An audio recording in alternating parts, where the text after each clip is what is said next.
Hey everyone, welcome back to Here in Apologetics. Super pumped to join us today to have Dr. Kenny Pearce. We're going to be talking about theism and idealism. So, Kenny, welcome. How are you doing today? Good. How are you? I'm good. I'm super pumped for today. So, in case you don't know, Kenny's an expert in early modern philosophy, especially in the work of George Berkeley, who's a famous idealist. So, we're going to talk about theism and idealism and Kenny's views on God and Berkeley's views on God and just all kinds of fun stuff. So, just before we get started, Kenny, is there anything you want to say with regards to like who you are and what you do to get started? Sure. So I teach philosophy at Trinity College Dublin in Ireland. And my kind of connection to Ireland and Trinity College is through George Berkeley, who's the most famous philosophical alum of our university. My kind of two interests research wise are early modern philosophy, that's 17th and 18th century, and then philosophy of religion. And in early modern philosophy, Berkeley is kind of my main guy. And in philosophy of religion, I'm interested in theistic metaphysics and kind of how should people who believe in God think about the basic structure of reality, right? And so today's topic on theistic idealism kind of ties those two interests together, since Berkeley is a famous early idealist and theist. Yeah, this is going to be super fun, and we're going to be looking at like Berkeley and his idealism, and like you and your view, and is it similar to theistic idealism? So, just to start things off, when we're talking about like theistic idealism, Kenny, can you just define like what does that mean? Sure. So theistic, we just mean including belief in God, right? So it's a metaphysical system that has God in it. That's all that means. What we mean by idealism, well, there's a sort of a very broad sense of idealism that we might define with the slogan, the priority of the mental. Mm-hmm. So idealism thinks that minds or mind-like things or mental states somehow come first before the physical kind of stuff, whatever that might mean. So that's a really kind of broad, vague slogan, which is what usually happens with isms, right? Mm-hmm. If we want to say something more precise, a kind of metaphysical idealism would say that the kind of ground floor, fundamental, ultimate level of reality is mind-like. Mm-hmm. And so when we think about the existence of, say, a table or even of a human body, and we want to know what it is for that thing to exist, we're going to have to give an explanation that appeals to minds. Yeah, that's super helpful. So when we think about like one of the things to help me like try to understand idealism is this idea of like, is there like mind independent matter? So like from an idealist perspective, like say like we take out like all the minds that exist, there'd be nothing left in that like an idealist picture of the world. Is that right? Yeah, that's right. So, on the idealist picture, at least for kind of fundamental metaphysical idealism, mind is the ultimate reality that everything depends on. And so, if you take it away, you take everything away. Mm. So I'm curious then, because there's like theistic idealism, like the belief in God, but there's also like naturalistic idealists. Like I was thinking of like Bernardo Kastrup, and I think there's a couple others, but it's not as common. Like, what's the difference here? Like thinking about like theistic idealism and like a naturalistic idealism. Yeah. Well, it's very difficult because you have to think about how you're defining God, Mm-hmm. what it takes to count as a theist. So you might think that what's known as absolute idealism, a kind of view that was popular in the late 19th and early 20th century, influenced by Hegel, um, usually has kind of the absolute with a capital A, that is the fundamental ultimate reality, is kind of godlike, and many absolute idealists like to call it God sometimes. Mm-hmm. But it's for many of these absolute idealists, it wouldn't be something like a very traditional form of God. So that might be, you might call it pantheistic, right? Mm-hmm. Pantheistic idealism or panentheistic idealism, depending on how fine you want to make your distinctions. Um, so those would be examples where they're saying there's kind of one ultimate mind that, in some sense, just is the world, right? Um, and so, do you call that theistic or not? Could any form of idealism be naturalistic? To me, that seems unlikely, Mm-hmm. but it depends again on how you're defining naturalism. So, the reason I think it seems unlikely that you could be an idealist and a naturalist is that I tend to think of naturalism as saying that kind of our whole metaphysical picture, our whole understanding of the world should be just what's given to us by science, and we shouldn't be going beyond science. And if we look at the picture that's given us by science, psychology is not the fundamental science. It's not the one that's on the ground floor, right? It's kind of a very high level, a special science, as philosophers say, that's dealing with only a tiny part of reality and not the whole of reality. So in terms of current science, a naturalist is not very likely to be an idealist. An idealist is going to be saying kind of there's something deeper or more fundamental beyond or behind the science. Yeah, that's super helpful. So we're going to talk a little bit about like George Berkeley and his idealism. So like, can you talk about like Berkeley's version of idealism? And maybe I'd just be curious, like what kind of got you interested in like Berkeley and his work? And you've obviously written a lot on him. Sure. So here's the kind of starting point. You might remember Descartes and the very beginning of Meditations on First Philosophy, which is seen as kind of a founding text for modern philosophy. He starts out at the beginning and he says, look, I believed a lot of false things in the past and I don't want to believe false things anymore. So I'm going to throw out everything that could be false from all my beliefs. And so I don't know, sometimes my senses deceive me, so I don't know whether the chair I'm sitting in exists, right? I could be dreaming or something. And he famously says I could be deceived by a demon, who's just causing these perceptions in my mind when there isn't really any chair. And so if you think about that as the background, which is kind of the first thing you read in most introduction to modern philosophy classes, right? And if you think about Berkeley as responding to that, what he's saying is, look, I can see the chair. I can feel it. If I really want to, I can even taste it, right? Yeah. What more do you want? What more would it take for there to be a real chair beyond all of that? And people are thinking like, well, look, there is something more than just my perception, that something more to reality than just my perception of it. But if you read Berkeley's book, Three Dialogues Between Hylas and Philonous, the character Hylas, who's defending matter, he keeps trying to say, here's what it takes, here's what it takes, here's what it takes for the chair to be real above and beyond my perception. This is the additional thing that I need. And every attempt fails, right? So there's this feeling that something more than my perception is required to make the chair real.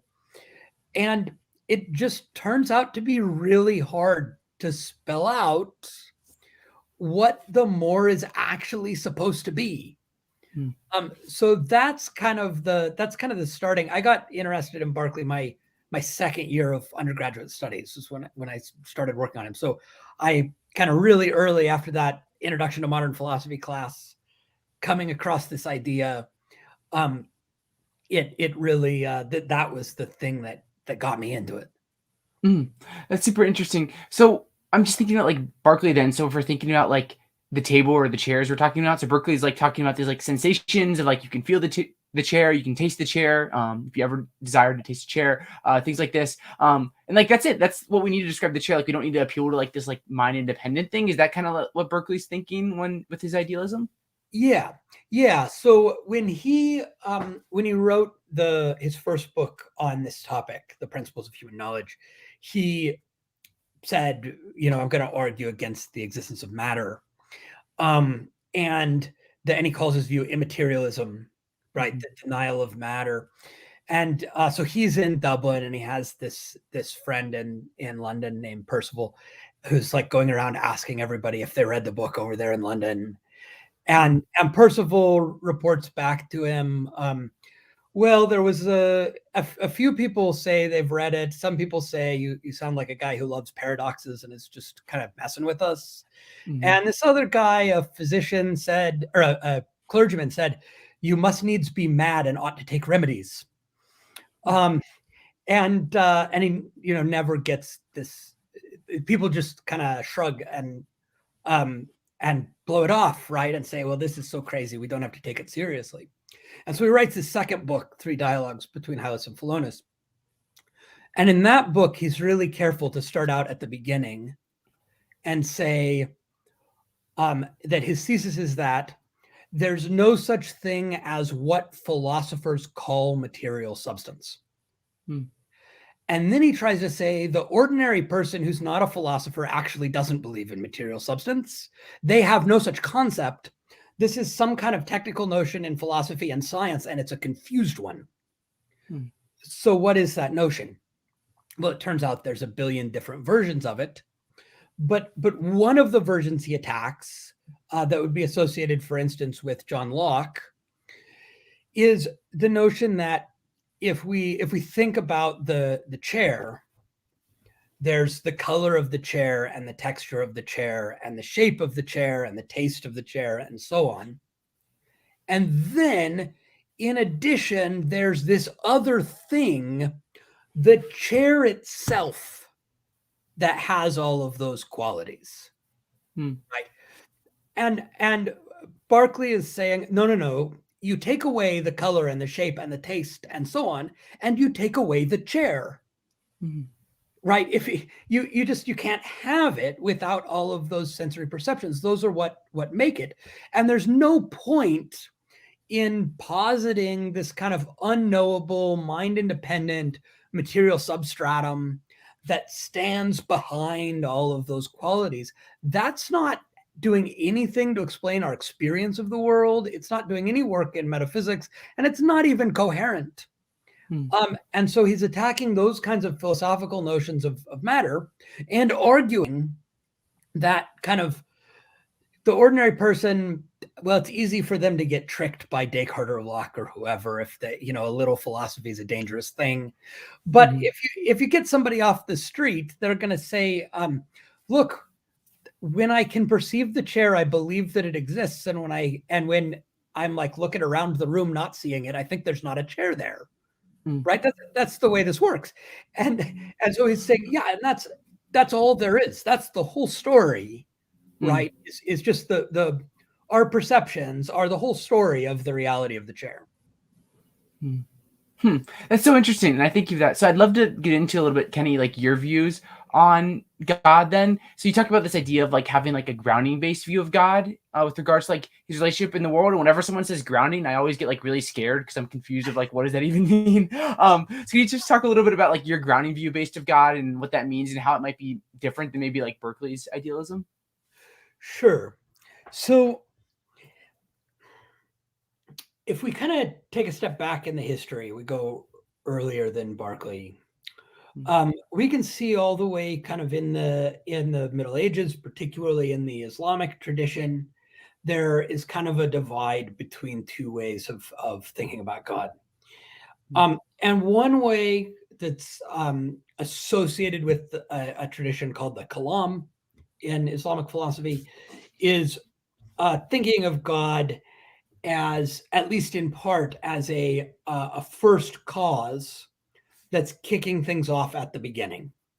Now, many of these people also think of God as causing things along the way, but they're thinking of God as a cause that is kind of making things happen in history.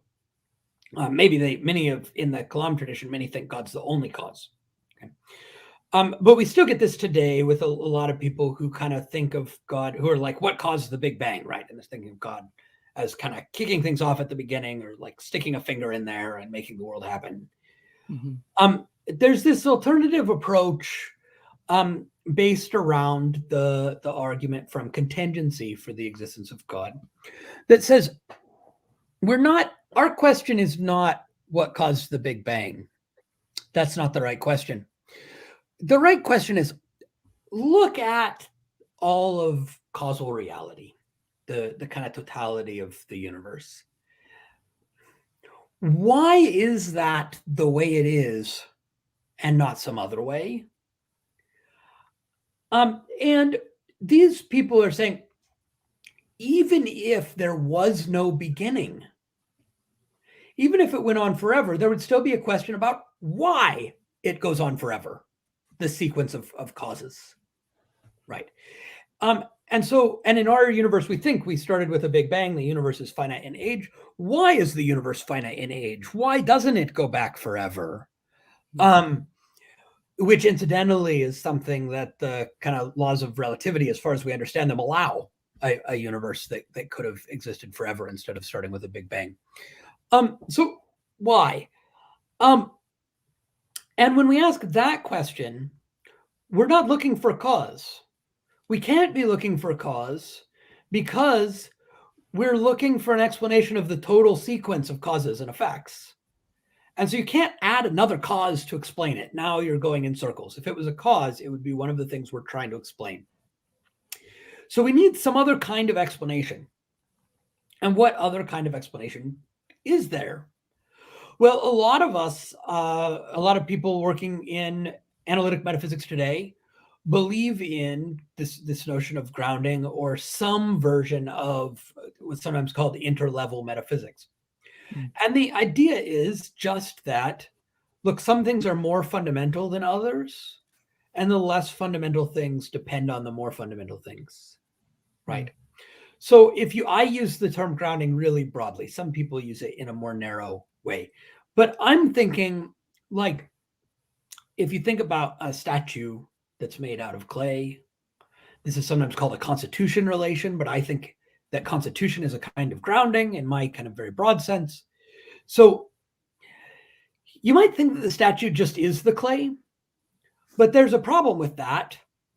The clay existed before the statue did, and if we smash it with a sledgehammer, the statue will no longer exist, but the clay still will. And so they can't actually be the same thing because they don't have all the same properties, all the same features. And so the statue, as philosophers like to say, is nothing over and above the clay. Like if you put the statue and the clay on a scale, right?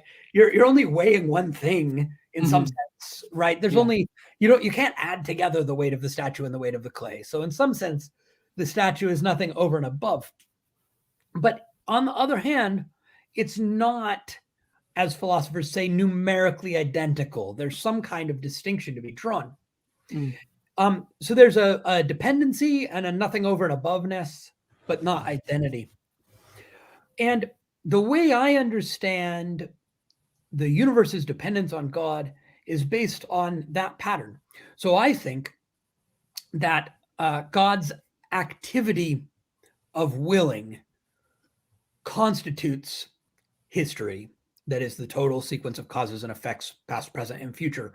That is, history is kind of made out of God's willing, or if you like another analogy, it's like the way that a waltz, the existence of a waltz, depends on the motions of the dancers. And so it's God's activity of willing that constitutes the existence of our universe, and that our universe depends on in a grounding way and not a causal way. So that's the view that I defend of the universe's relation to God. So it's helpful then, like Kenny, thinking about your view, like so we're not looking at the picture of necessarily like God just like creates the universe and kind of steps back and maybe like intervenes from time to time. Like maybe that's a more like traditional view of things. But your view is more of like God is like almost like a transcendent part of the world, where he's like not like necessarily not like panentheism or pantheism, but more just like he's like more like interconnected with the world than like maybe like some like traditional like theistic conceptions of God would like think. Well, I'd be careful saying traditional, because the kind of view I'm describing, I think, is very much the sort of thing that you get in Ibn Sina in the Islamic tradition, in Maimonides in the Jewish tradition, and in Thomas Aquinas in the Christian tradition. And I think actually that it is the dominant view in all three traditions in the Middle Ages, I believe. But it does compete with two other views. Maybe we'll call them, we might call them deism and occasionalism. The label deism might be a little bit contentious, but think so the deist view would say God kicks things off at the beginning, and then maybe God intervenes, maybe not, but God isn't kind of holding the universe in being or anything like that. The occasionalist view says not only is God the first cause, God's the only cause. So every time I like move my arm, it's God making my arm move. And what this kind of I would say this classical theistic view that I endorse maintains is that there is real causation within the created world. There are real relations of cause and effect. I cause my own arm to move, and so on. But that entire system of causes and effects is held in being by God. And that doesn't really involve God being a part of the universe. It does kind of help to explain why people like to talk about God as being both immanent and transcendent, right? Because God is kind of at work in the universe. The whole sequence of causes and effects is held in being by God. But at the same time, God is something that is beyond, outside of the universe, that exists kind of independent of and prior to it. So I'd be curious then, Kenny, like looking at like your grounding based view of God, like why do you think it's true? Like why do you think it might have more weight over some of these, like you talked about like deism or like occasionalism? Like, yeah. Yeah. So I think that I think a lot depends on what your path into theism is, and kind of, I mean, philosophically, right? So there's kind of in the, I have this recent debate book with Graham Oppy, and in the book I talk about kind of two paths to theism: the path through metaphysical reasoning and the path through religious experience and tradition. But on the metaphysical path, if your way in is through the argument from contingency, the question, why is there something rather than nothing? Then I think this is just the conception of God that is needed to do the work that's going on in that argument. This is the one that actually succeeds in explaining something that the naturalist can't explain. And you don't need perhaps all the details of the view to be quite the same as mine, but you need a conception of God where God provides a non-causal explanation of the universe in order to do that work. And grounding is kind of, at least in terms of the concepts that are available in recent analytic metaphysics, grounding is the concept that fits the bill for what that argument needs. That's super helpful. So I'm curious then, Kenny, like how is your view like maybe like similar to or different than like theistic idealism? Like does your like idea allow for like mind independent stuff, or like how does that work? Because when I first like learned about you a little bit more, it was when I was talking with like Graham Oppy through like email, and he's talking about like theistic idealism, and he put it in like parentheses like people such as you and a couple others. I was like, oh, this Kenny Pearce guy, I should like look him up. And and then I talked to you, and obviously you say your view is a little bit different. So like how does your view like relate to theistic idealism? Yeah, so here's the thing. So I'm a theist, and I'm kind of sympathetic to idealism. I think idealism has a chance of being true. I think it should be taken more seriously than most people take it. But I don't think that in order to endorse my grounding view about God, you have to be an idealist. But this gets into a tricky issue about the definition of idealism. So I said earlier that idealism is a view that the kind of fundamental bottom layer of reality is mind-like. Well, I mean, look, all classical theists think that God is the ultimate fundamental layer of reality, that God is somehow more fundamental or more real than the created world prior to it metaphysically. And God is mind-like in some sense. Mental terms are more appropriate to God than physical terms, at least. And so you might think that theism, just by definition, is idealistic. That seems to me like a kind of just say a bad way of using the terminology. So it's not, there's not anything specific it's getting wrong. It's just not a very useful way of drawing distinctions, I think. Because what we want to do is we want to distinguish theistic idealists like George Berkeley, Gottfried Leibniz, Jonathan Edwards, and so on. We want to be able to tell them apart from non-idealist theists like maybe Thomas Aquinas. But Thomas Aquinas, and I mean, I think that my grounding talk is the right way of translating his view into 21st century lingo. Okay, that's contentious, but he holds something like this, right? He holds that God is more fundamental, more real, more ultimate than created things. So if we're trying to draw that distinction, we might say there are at least two kinds of theistic idealism.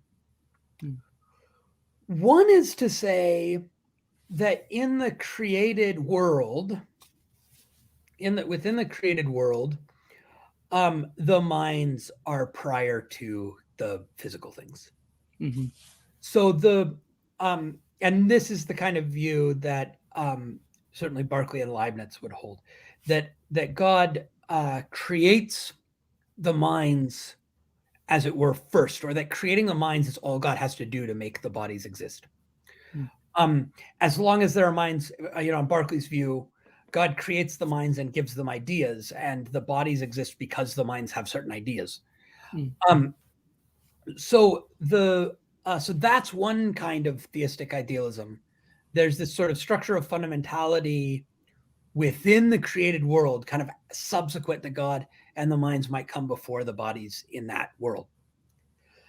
There's a second kind of theistic idealism that would say that the way in which the world depends on God is best described using mental terminology. And here I have in mind especially the present day philosopher Samuel Liebens, who says that he got this view from 17th century Hasidic rabbis. That he calls it Hasidic idealism. His first paper on this has the fantastic title "God and His Imaginary Friends." So we, of course, are God's imaginary friends. And so on the Liebens view, Hasidic idealism, the way God creates the world is something like telling a fictional story or dreaming a dream. And those are the best analogies for us to understand what's going on. And so God is kind of just thinking us up. And there isn't any kind of additional like willing that's extra to the thinking or anything like that. It's just the thinking that makes the world exist. And I think Jonathan Edwards, at least on one interpretation, holds a similar view, because he says, Berkeley says that physical objects, tables and chairs and cats and things, that they're just ideas. And on one interpretation, which I don't actually agree with, I don't think this is the right way of reading Berkeley, but one way people have read him is as thinking that those objects are ideas in God's mind. Okay? But there are texts where Jonathan Edwards goes a step farther and says that we also are ideas in God's mind, even human minds, and not just the things we perceive. And so that would be similar to the Hasidic idealism that Liebens defends. So that kind of is a second kind of theistic idealism that would say something like the created world depends on God in a mentally way. Yeah. It's super interesting, like thinking about like the idea of us just being like part of like God's dream, because it seems like to remove then like all the freedom that at least like we think we have. So well, I think it's not obvious that that's true. Think about it this way. Think about the fictional story analogy. So this is an analogy that a lot of Thomists use as well, even though they're not necessarily endorsing the same kind of idealism as Liebens. Think about a storyteller. So Shakespeare did not kill Duncan. As far as we know, he didn't kill anyone. Macbeth killed Duncan. And Macbeth chose to kill Duncan of his own free will, right? And he had reasons for making that choice. And he could have chosen otherwise. All that's true as long as we're talking inside the story, right? Yeah. We can also say Macbeth killed Duncan because Shakespeare wrote the story that way, right? That's not a question your English teacher will like very much. Your English teacher wants to know what Macbeth's motives were, what was going on psychologically with him. And that's the same as what happens with any kind of explanation that we might give within the created world. It needs to be an explanation in terms of what in the Thomistic tradition are called secondary causes, right? That is created causes, the causes inside the story. and not the first cause, God that stands the primary cause outside the story. That's just not the right kind of explanation for our free actions. And so it seems like this kind of multi-level picture might open up at least the possibility for a certain kind of reconciliation of strong divine providence with creaturely freedom. This is a really tricky issue, and one that I'm not at all sure about my own position on. Yeah. But this kind of broadly Thomistic one is one that I think has a certain amount of plausibility and attractiveness to it. That's super helpful. Thank you. I have one more question, like topic for you to discuss. I'm gonna do a little bit of Q&A at the end. If there's any like questions relevant to like what we're talking about. But you obviously like you had this debate book with Graham Oppy that came out. So I'm curious first, like what did you kind of learn through like the process of this debate book? Yeah, so this was a really fun and interesting process.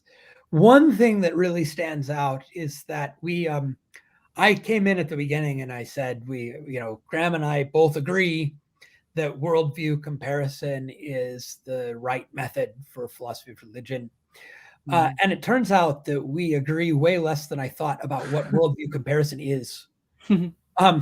So it turns out we weren't really doing quite the same thing to the same extent that we thought. And so that really prompted me to think a lot about methodology and the details of my methodology and approach to philosophy and how I think about comparing worldviews. And a second thing is that I tend to be uncertain about a lot of things, and it's part of Graham's version of worldview comparison that we're supposed to like spell the worldview out in full detail, and it's supposed to be kind of fully committed on every question in order for us to be comparing them. And so he's trying to nail me down on like everything. Yeah. Right, as we're going through this back and forth, because there's a reply and then a reply to the reply for each of us. So we're going through this back and forth, and he's trying to nail me down on everything. He wants me to take a side. So I really had to think a lot about the foundations of ethics, the foundations of mathematics, contrastive explanation, the principle of sufficient reason, and kind of just get all those details spelled out. And I'm still a bit uncertain, but I take a side in the book anyway on all these questions that turned out to be relevant to our disagreements. That's super interesting because it's hard, I feel like, to like have a position on like every controversial issue and like anything, but especially like in philosophy, like all these like big topics really like God, and like it'd be hard to like have like an answer to like every single one. And yeah. So I'm curious then, just like you talked a lot about like the argument from contingency. So obviously like Dr. Oppy, like he talks a lot about like having like saying like, well, if the theist can say like God is necessary, the naturalist can say that, there's like this necessary maybe like initial state of reality. And that's just like there's our necessary thing, and like naturalism is gonna eventually like be the superior view when we look at it, at least from like simplicity. So I'm just curious then, like how do you like maybe in the book respond to this, or like how have you kind of like changed in your thoughts regarding like this idea of Oppy's? Yeah. So this debate in part started out, or at least probably one of the reasons that we were invited to do this book together, is because I previously said in a paper in a journal that Graham is right, that many existing versions of a cosmological argument fall prey to this objection, including so he was attacking Timothy O'Connor's version.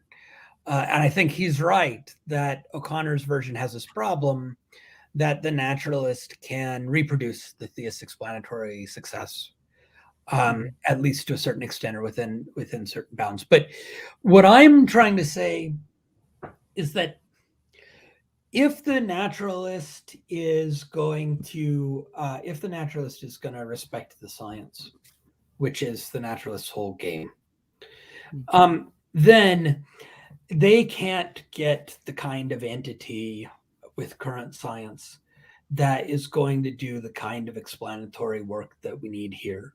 And the explanatory work that we need here is we need a non-causal, non-necessitating explanation. So we need an explanation that stands outside the sequence of causes and that explains the sequence of causes in a way that still allows that they could be otherwise. And there just isn't anything in current science that fits the bill. And as far as Graham's own position, what I'm really pressing him on is that if you look at current science, the suggestion is that the kind of structure of the universe didn't have to be the way it is, that we could have had a steady state universe that goes from eternity to eternity without expanding or collapsing if the kind of parameters were just right, and so on. So that's not what we see. And so when he says, well, there's an initial state of the universe that's necessary, he needs to explain if he's going to be consistent with kind of how naturalism is supposed to work. He needs to explain how that perspective on necessity is consistent with and preferably even derived from current science. And he's not going to be able to do that by taking the things that the physicists say in plain English at face value. Okay, now I'm hedging a bit here, right? Because there's really difficult issues about how best to interpret the physical theories. Our current theories are not final theories, right? There's always going to be further progress. There are some known unsolved problems. And also there's this issue about how much weight should you put on what the physicists say when they're kind of trying to explain in plain English for popular audiences versus like being deep down in the math, right? Yeah. But the thing that I think he hasn't done is to explain how his view is coming out of current physics. And I think he needs to do that if he's trying to show that this perspective is one that a naturalist can adopt. That's super helpful because like sometimes when I've thought about like Oppy's ideas, I think about it like, well, from the armchair, like maybe he has a point. And there might be some advantages here. But when you think about like, at least when I think about like Big Bang cosmology, and you look at like being able to trace the universe back to some sort of singularity to like 10 to the negative 40 or 50th second or something like that. I'm probably getting it wrong because I haven't looked at the science in a while. And it's like it seems super implausible, and to say like, well, maybe there's like somehow there's this initial state within this singularity or something like that. It just like I share that intuition of like reflecting on it. Like it seems like not to line up with science. Not that it can't, but it just seems unlikely. Yeah. So so it could be. Certainly there are people who would like people, including scientists, including physicists, who would hope that in the future, kind of a completed physical theory would show that there's only one possible initial condition for the universe. That would be really nice. It would get rid of some unexplained brute facts. And so maybe somebody could kind of hope that we're headed there. But we have to be careful as well that when we talk about singularity, a singularity is not like a physical object or like a moment in time or something. It just means you get that far back and the math breaks down and everything goes crazy and stops making sense. Yeah. So as you get kind of arbitrarily close to the 0 point, you get a mathematical singularity, which is things going to infinity when they shouldn't in the equations. And so this talk about an initial singularity is kind of a loose talk. But what we have is, and what Graham says when he's being careful, which is most of the time, is that we have a universe that's finite in age, and so there's kind of some initial segment of the universe that he thinks is necessary, and then you get some like quantum randomness that might make things contingent, because there's more than one way those quantum events can go. But it's that claim of necessity on the initial segment that is something that I don't think somebody who's respecting current science should be prepared to make that statement. Yeah. That's super helpful. Thank you, Kenny. So what we'll do now is for about 10 or 15 minutes, do a little bit of like audience Q&A. So if you have questions or super chats, we'll go through a little bit of those. So random person here has a question which says, what is Dr. Pearce's views on the Thomistic, like essence, existence, unity versus like the Palmite Eastern Orthodox essence, energy distinction in God? So heavy stuff, I guess. So yeah. Yeah, that's a hard question. You are the Thomas Aquinas expert, though, the one man that knows how to interpret Aquinas, though. So you got this.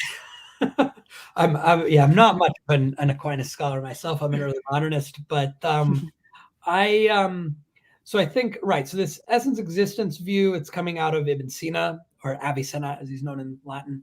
That's what Aquinas calls him.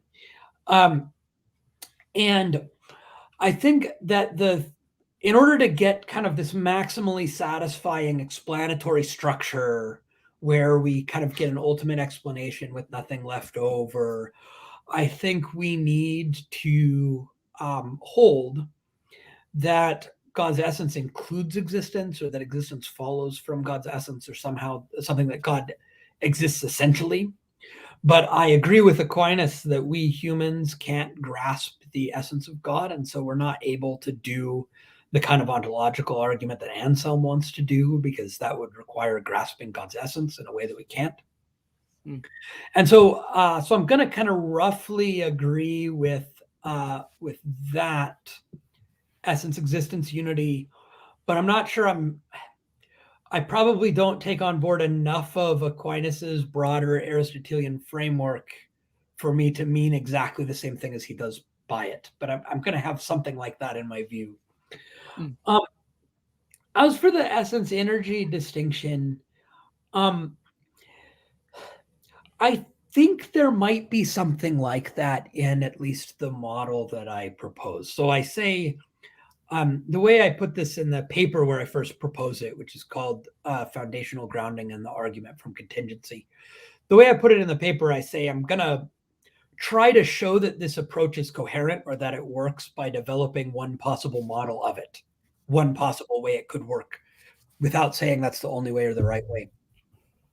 And I think my approach has something kind of similar to the essence energy distinction in Palamas. I know much less about Palamas than about Thomas Aquinas, but I have some kind of sense of this a little bit.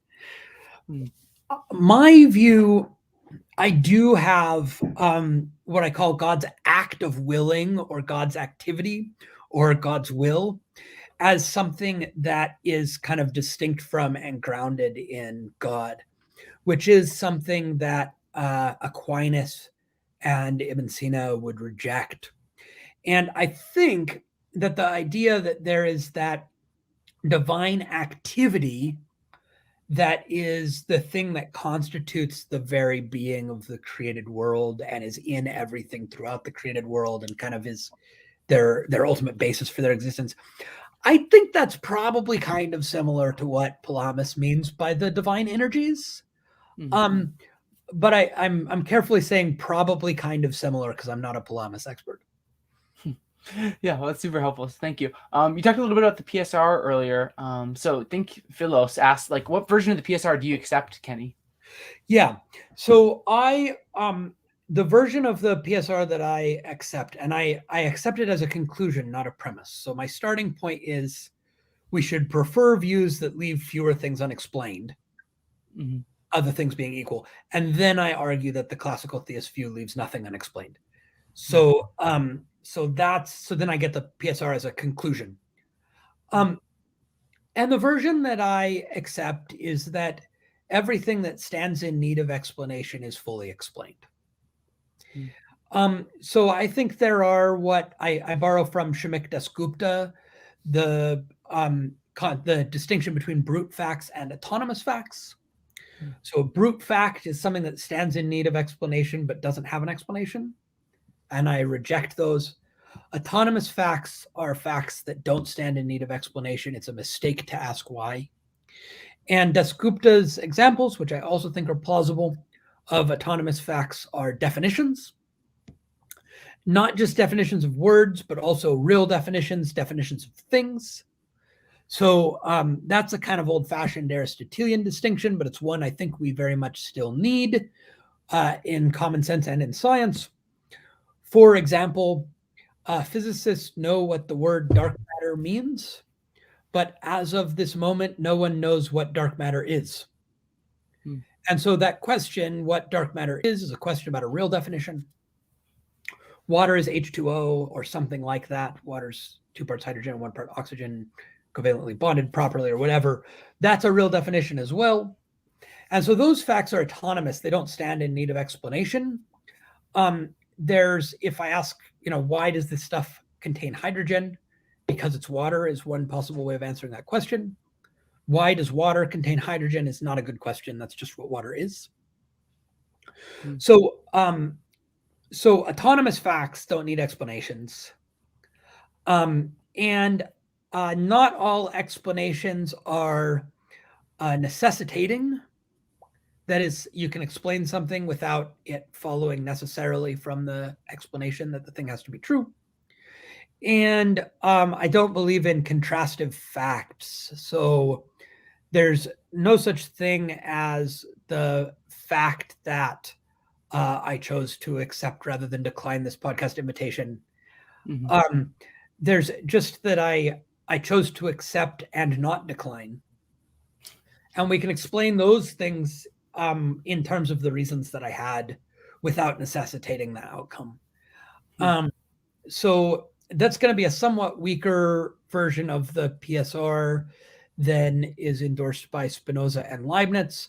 It's going to be pretty darn close to the one that Alexander Pearce defends in his book on the principle of sufficient reason. That's super helpful. Thank you, Kenny. So you are a classical theist then, because there was a question about that. So that's like the view you described to?